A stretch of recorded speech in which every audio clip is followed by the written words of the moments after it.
Welcome back, everybody. We're here in the house, recording studio, and I'm Diane Campbell. I'm the owner of Boney Booties Beach Rentals, also Flagler Electric Bike Rental, and Tree Trends, which is a little wood shop we have in our home, my husband and I. Today, I'll introduce our co-host, Miss Shara. And we are B3, by the way. Yes. Forgot to introduce the business. Yes, the podcast we are building the bridges in Flagler are. County.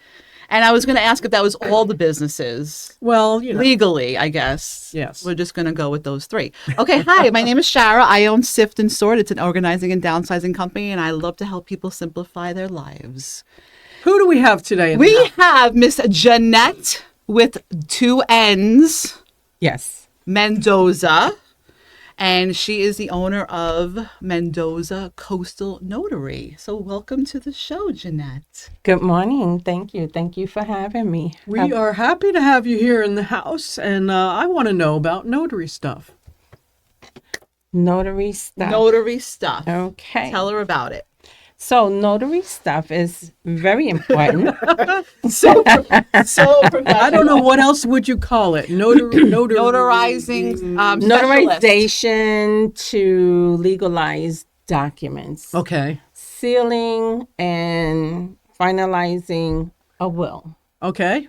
So you may have a lawyer who creates a will for you, or you may create one on your own. Bottom line is, it needs to be notarized to be acknowledged in the courts. And So the notarization of a document is a third-party witness that this actually happened in its raw form? yes, the Okay. signing The signing of the will. that- Yes, I was here and my husband was here, and the witness is the one to say, yes, they were both here, right? correct. And usually there's 2 witnesses, and then I'm the notary. Okay. So there's 3 people in addition to those who were involved in that will. Okay. Yes. Awesome. And then my role is to verify the documents, verify the signer's IDs. Okay. Okay. That And- we're actually who we say we are. Correct. And then also for your witnesses, because they need to be Who they say they are. exactly. Exactly. And then I go ahead and notarize. Sometimes there's an oath to be taken and other times not. So whatever you're receiving instructions are followed. I'm there to secure proper finalization of the documents. What would require, let me back up. How does one become a notary? You have to be commissioned by the state. So I'm actually commissioned by the state. I took training. I had to get bonded, fingerprinted, and that's the initial part of it. Okay. And then you can take additional trainings, and depending on how far you want to take it, it's not limited to just regular legal documents. I can also be a wedding officiant, which I am.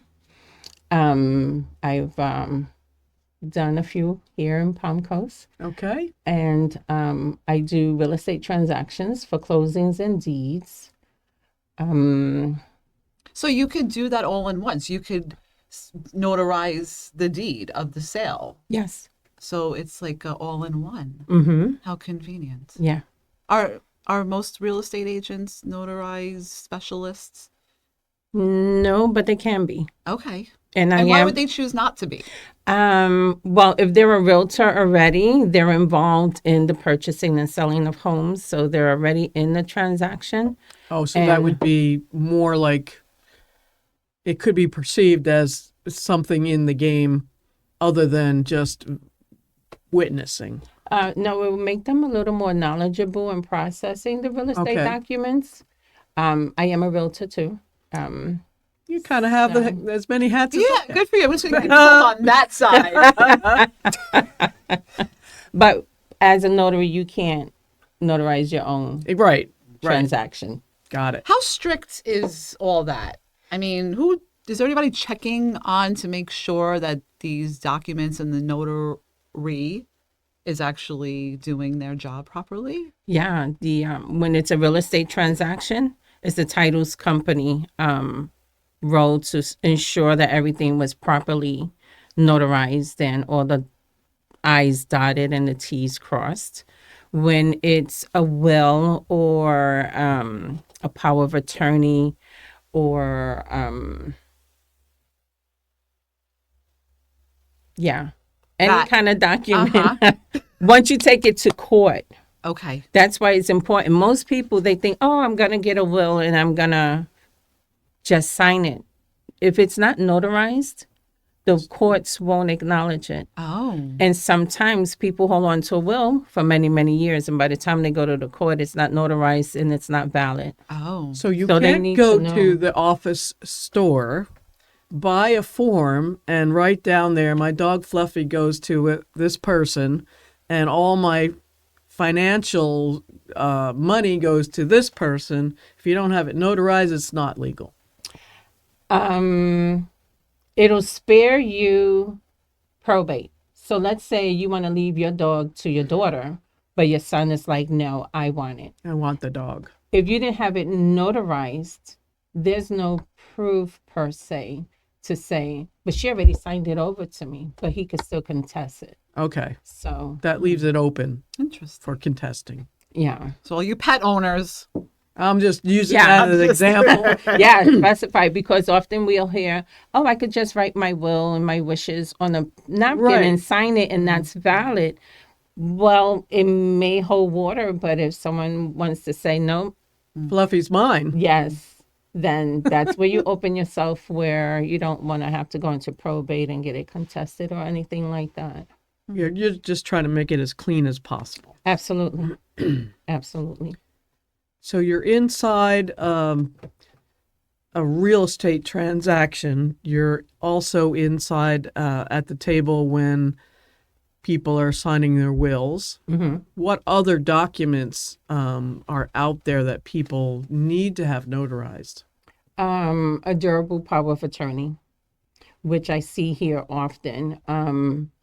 Children are signing those in behalf of their parents, so that if they can't make their own decisions or if they become incapacitated, then that agent, the signer, can make those decisions for their parents. That's a big thing. It I is. lose my voice. It is. Oh, excuse me. And often I will go to senior living facilities or I'll go to senior homes to notarize these documents, because either they don't want to travel or it's more convenient for them to be in the comfort of their own home.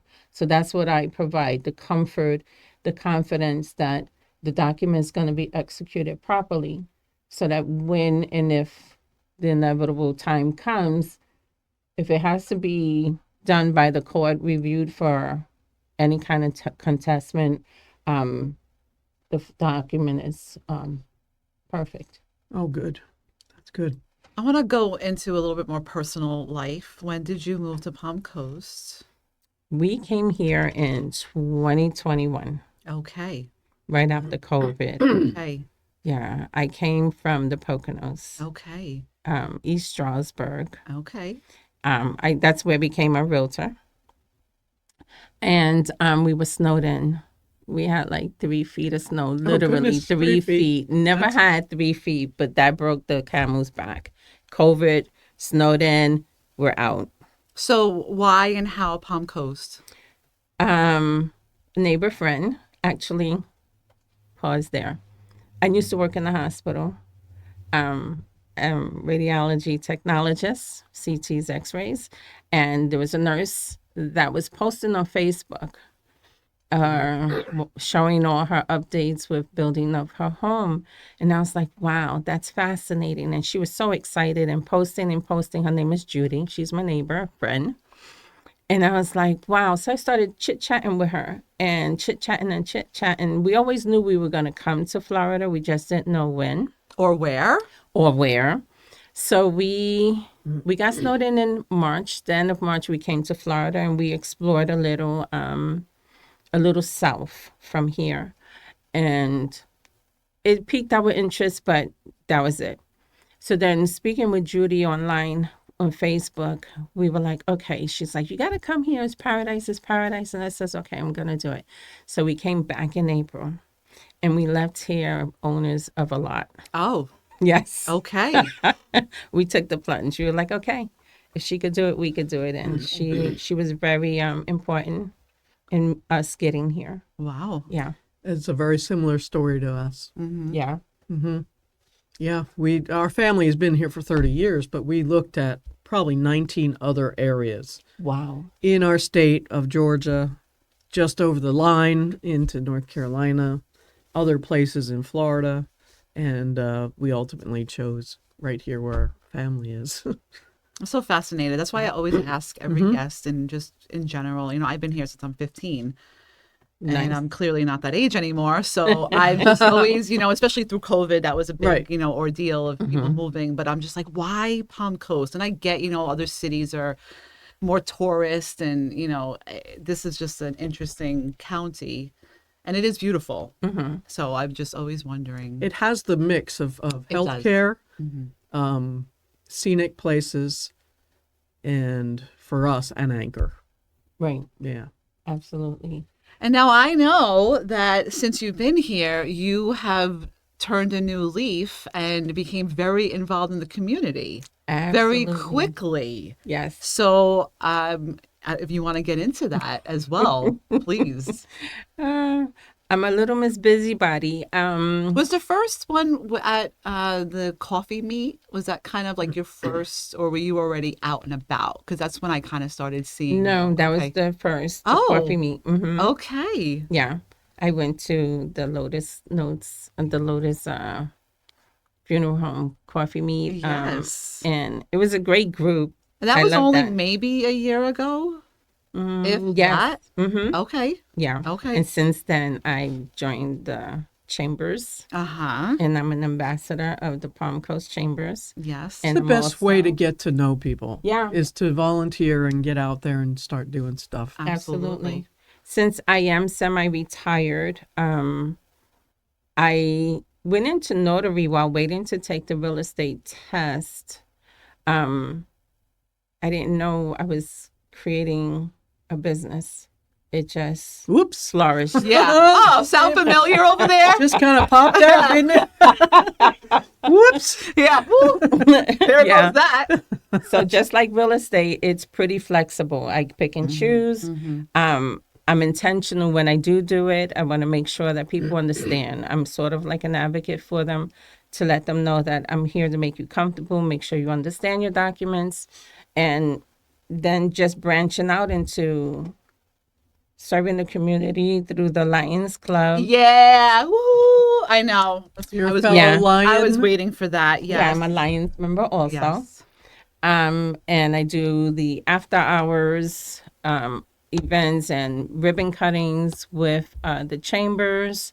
So yeah, I'm out there. I love that I'm out there. because it just happened almost overnight. Yeah. Like, who's this? And then all of a sudden everybody knows who she is. Not only do we, if we're looking for a place to move, we're looking for a place to plug in.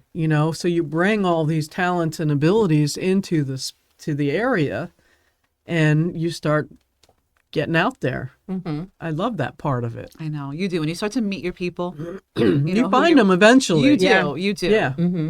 And just, I'm going to throw this out because I know that it's very important, is she's also bilingual. Yes. I speak Spanish. You want to say a little something? So, Hola, mi gente. Estoy Hola, aquí mi gente. para Okay. ustedes. oh, Awesome. Siempre. yep. So all of our Spanish speaking people, if you need someone to notarize or a real estate transaction or a wedding officiant, Yeah.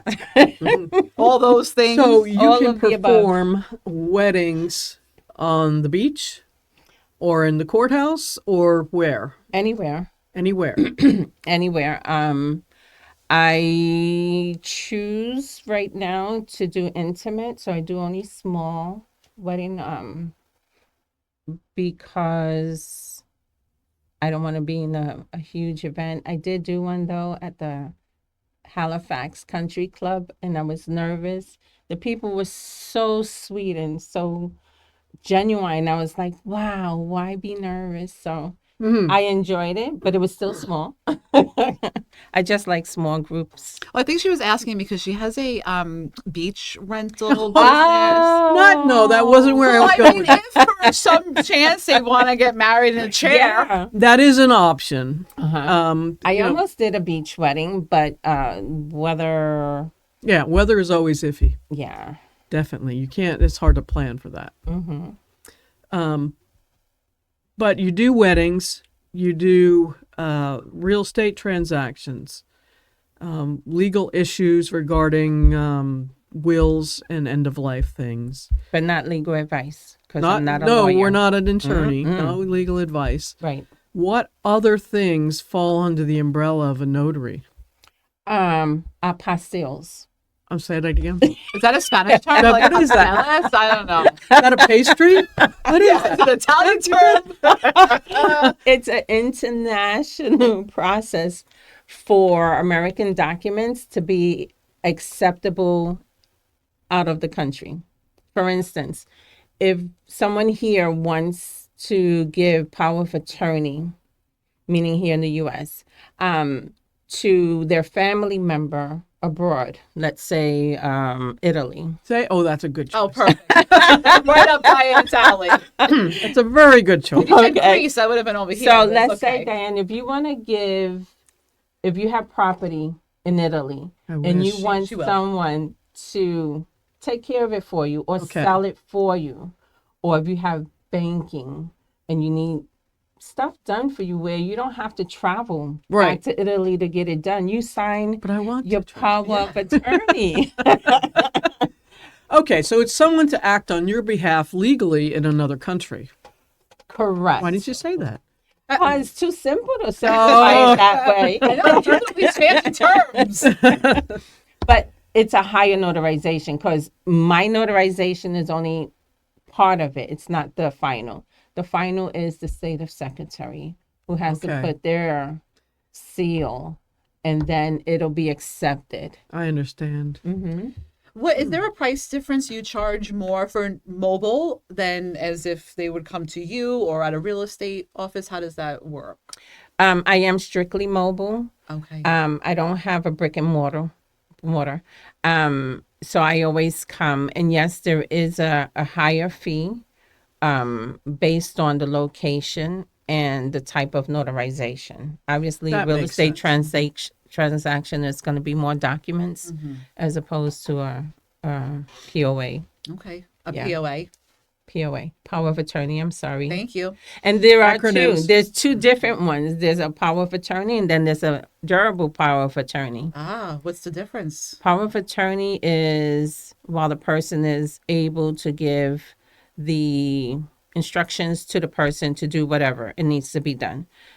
Durable power of attorney is also if that person that gave you the permission becomes incapacitated, they could still continue making those decisions. Okay. And then one thing I learned firsthand is once the person dies, so does the POA. Okay.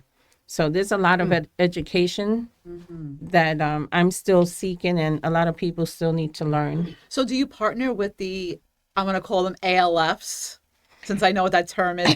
For those who don't- Assisted living facilities. Thank you. Yes. Yeah, I had to take a minute to learn that. So do you partner with them? Because I feel like that's very important. They do know me. They do have my business card. They do call me. I have been to several, and I guess you could say it is a partnership, but it's not a written in stone type of thing. Because they don't usually have somebody that has Yes. on site. Let me ask No, you they don't this. have anyone on site. You're right. What Sorry. percentage of senior citizens in ALFs and facilities have their paperwork in order? Just a generalization, because this is a big concern. Honestly, I can't answer that. But I would dare say that I would believe they all need to have it in place because they're living in that facility. So basically, that facility needs to have assurances. They must require that Yeah. to 'Cause- get into that. Right. Because No, that's. They don't. They don't? No. You would think they would. And I feel like I know I'm going off tangent, but it's almost like having CPR, knowing CPR when you work in a restaurant. I Right. feel like that should be a necessity. Someone's Right. choking, and what do we all do is watch them choke and die. I mean, I worked in the restaurant business for a very long time, and just Right. that was always a concern of mine because I would see people almost choke, but I'm like, what, does anybody in here know CPR? Besides a customer, maybe. Right. But that's the same thing is that I know because my father was in a facility and he goes a little bit of his ducks in a row, but no, it is not a requirement. And it so should be because you don't know what's going to happen in there. Can I ask you a question? Please. So was he in a temporary situation, like a rehab home, or was he in a ALF? In a rehab home. Hmm. And again, you just don't know what can happen. I mean, he Right. ended up laying around because he was there for 3 months and got a blood clot.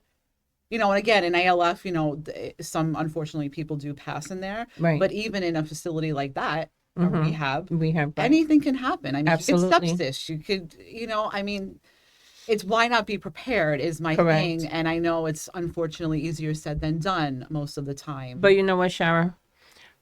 Most people won't think it'll happen to them. I know. But A lot of people still don't understand. You don't have to be rich to have a will. Correct.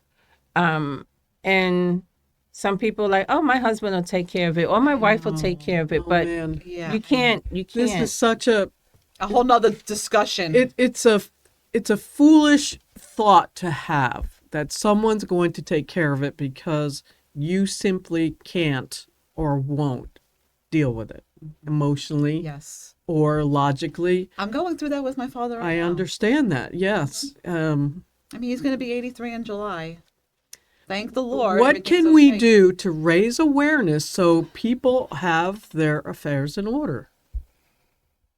we got to be out there. We got to Educate. just, educate, advocate. People know that get they're in their not- faces. They know they're and not let going to them live know. forever. No. But it's a fear, I think, other than not knowing, but it's a fear of, oh, I have to go get a lawyer to do my documents. And they think dollar signs. So they're like, But what they're doing, if they don't do that, the dollar signs go in reverse once they're gone. Correct. They're taken away from the families that they want to sort of pass all that on to. And I feel like even in my business, that's where I kind of struggle is, you have life insurance. Some people, you have health insurance, you have homeowners insurance, you have car insurance. Why?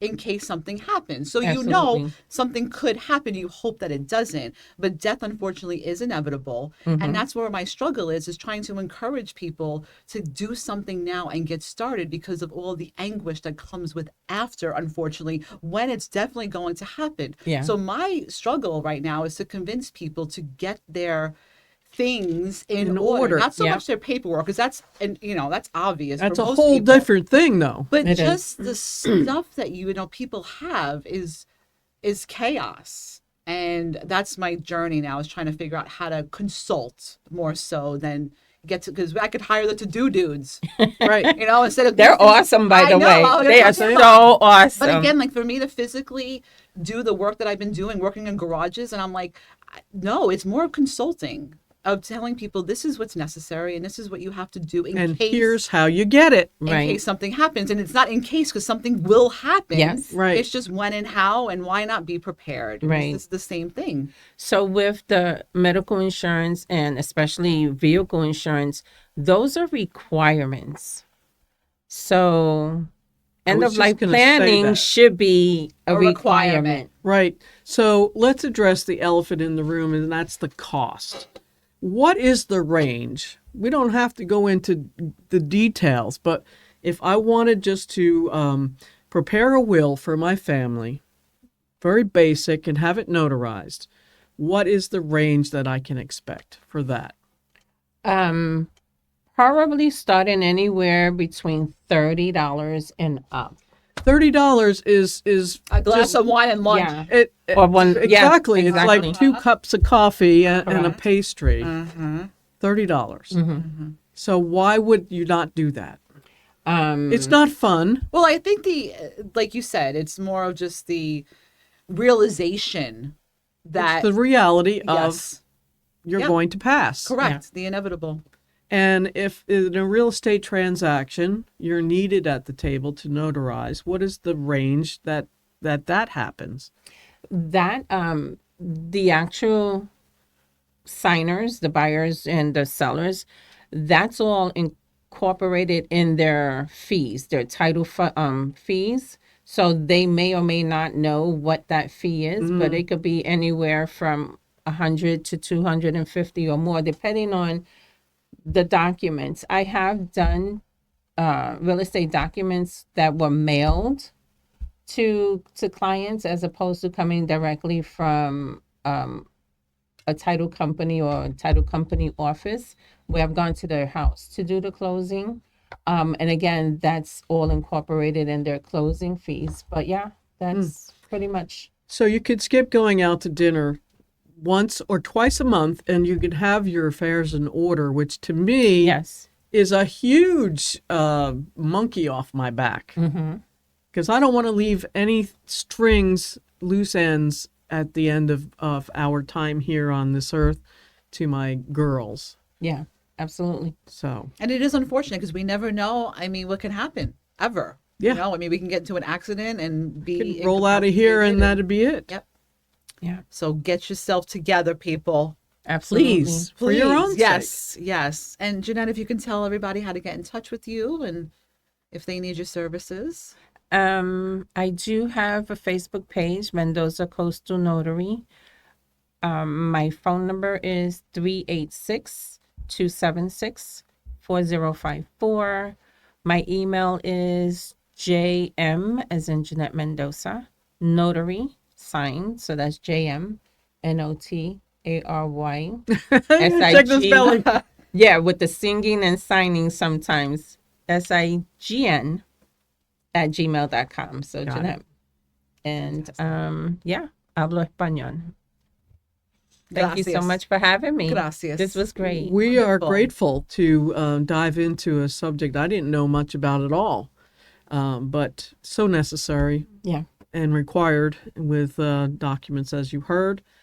We appreciate you being here with us today, and that wraps up another episode of B3. Who would have thought? Who would have thunk? Thank See you you next so much. time. Thank you, Jeannette. Thank you. Thank you.